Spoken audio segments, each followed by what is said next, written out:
Are you looking to start your own holistic healing business? Well, in this video, I share the truth about what it takes to build a successful healing business and the common myths and misconceptions many new coaches think that they need to be successful. The first myth or misconception is that you need to have a large social media following.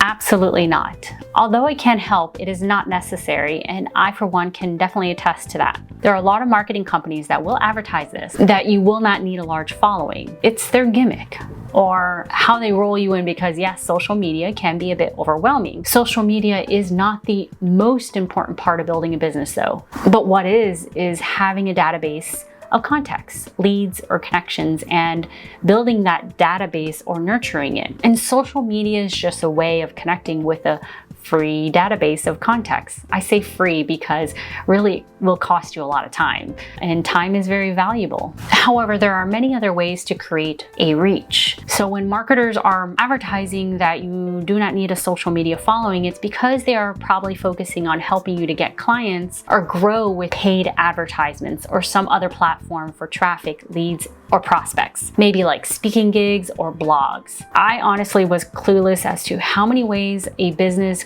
could gain traffic or leads, and got pulled into some of these marketing gimmicks, and even thought that the way that I was being taught was the only way to be successful. Boy, was I wrong.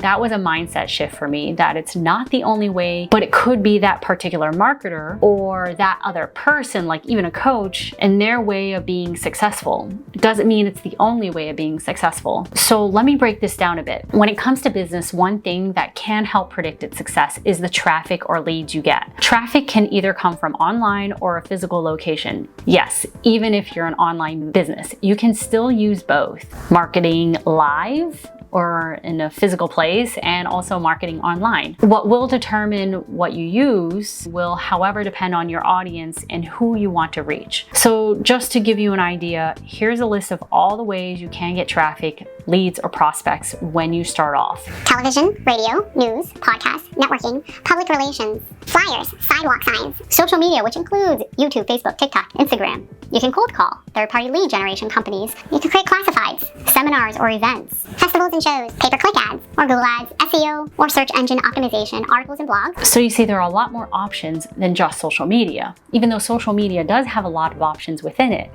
know that there are people that have had success with social media and without it. Doing social media is just one strategy. There's many other strategies that you can choose from. And who you would decide to follow, you would have to find out what strategy they're using as well before you commit to maybe getting coaching or mentoring guidance from someone else. But which one is the best? It depends on what fits for you.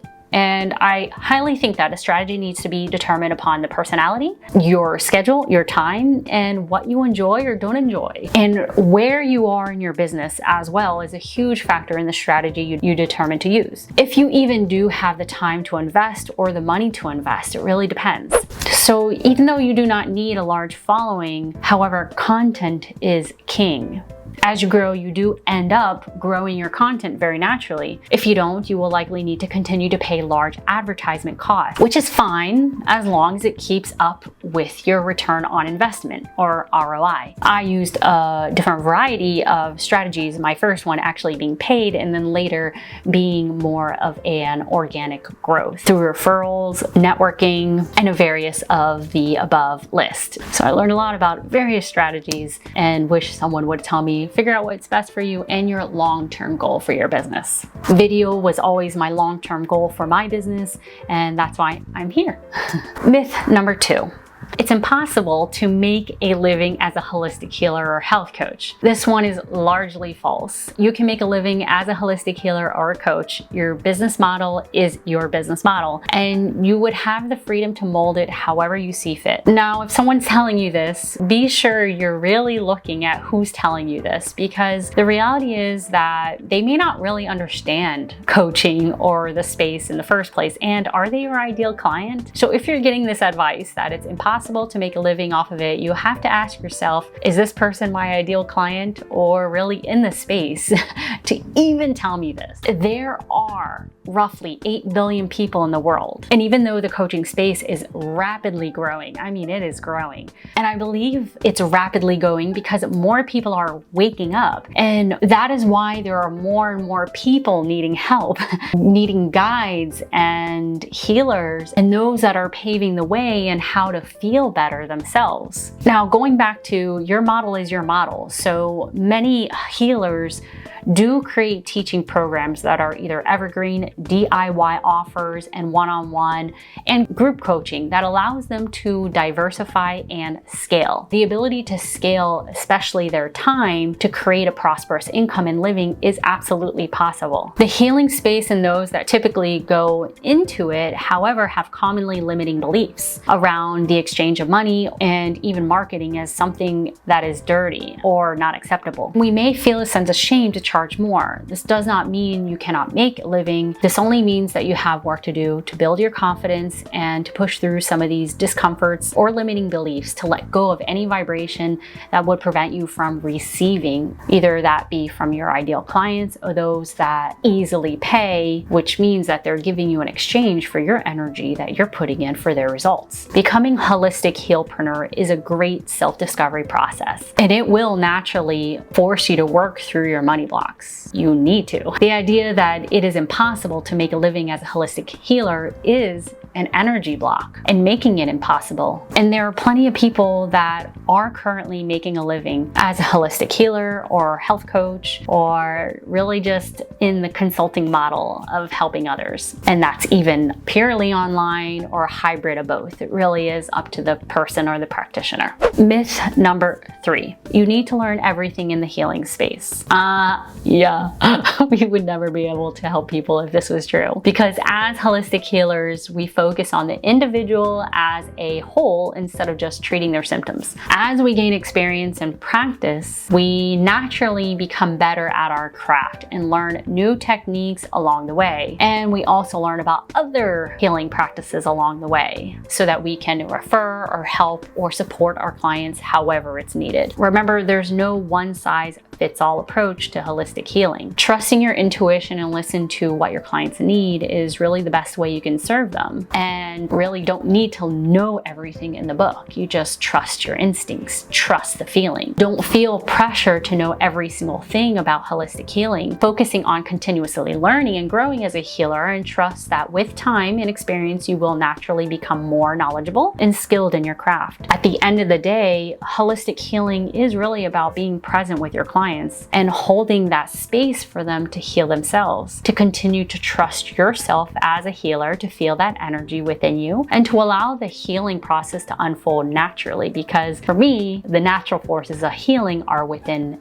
those clients. Now, there is a frame of mind difference that the traditional allopathic model of healing doesn't have, that holistic healing really does incorporate, and that is that there is a non-physical world, and this non-physical world of energy is helping us, it is guiding us, and learning to trust in your energy and the energy around you so that you and the client can become a team in the holistic healing process. Focus on continuously improving and always stay true to yourself and what feels right for both you and your clients. Myth number 4, you need to have an advanced degree in order to be a successful holistic healer. You do not need to have an advanced degree in order to be a successful holistic healer or coach. When I first opened my practice, I would search for certificates and degrees, thinking that maybe I needed to know more. I'm not sure if you had this rat race. And sure, there is baseline of understanding your primary area of focus, so either that be health coaching, nutrition, hypnotherapy, acupuncture, herbology. There is a foundation of knowledge that is necessary in the space that you're working within, but you do not need to have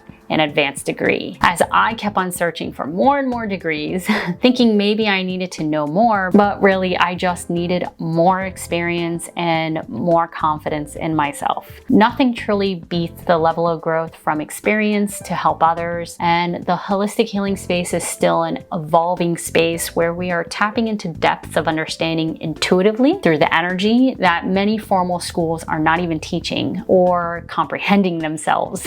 So don't let a lack of formal education hold you back from pursuing your passion in holistic healing. Trust in yourself and your experience and your intuition to guide you on the path to success as a holistic healer. Remember that degrees don't define your worth or skills as a holistic healer. It really is all about the unique energy that you bring and the knowledge you bring to the table. If you've had personal experience going through things that no other doctor or even a therapist knows about, then you have a unique area of expertise. I always gravitated to the quote by the father of medicine that the true healing forces of disease come from within, and this is from Hippocrates. We have lost touch with the human connection and the effects that it can have on healing versus giving medications or telling someone what they have. I personally felt very misaligned with this approach, although it was all I knew until I didn't. So keep learning, keep growing, keep honing your craft and intuition. That's what will make you stand out in this fulfilling industry that, in my opinion, is exploding, meaning that there's a lot of people becoming healers and coaches, but also a lot of people waking up and that need help and guidance. We need great healers out there for the great shift we're going through. We are awakening more. I truly believe we are entering into a new earth. It is why I transitioned to helping other healers branch out or transition and scale into this space of being a holistic healpreneur, because I believe your services are and will be needed, as there are many seeking answers because the medical model or the traditional allopathic model is failing them in some way. The world needs holistic healers, so don't let a lack of formal education hold you back from pursuing your passion. Myth number 5, the online market is saturated. Sure, it is, but the demand is just as saturated. Again, there are 8 billion people in the world. Maybe not as many online, but there are many people online. Now, I just looked this up, and you can feel free to do the search as well, but this just demonstrates how many people really are online and how there are plenty of clientele out there for you to reach out to, and that it doesn't matter how many other coaches you know from or of, that there's someone out there that still needs to be served. Because on social media alone, and this is just social media alone and not others ways that you can market to, that on Facebook as of today, well, actually this research is from the University of Maine, and as you can see here, this is dated September 2nd of 2021, so I can guarantee you there's a lot more still growing on the online space. On Facebook, it's almost 2.9 billion. On YouTube, again, 2.3 billion.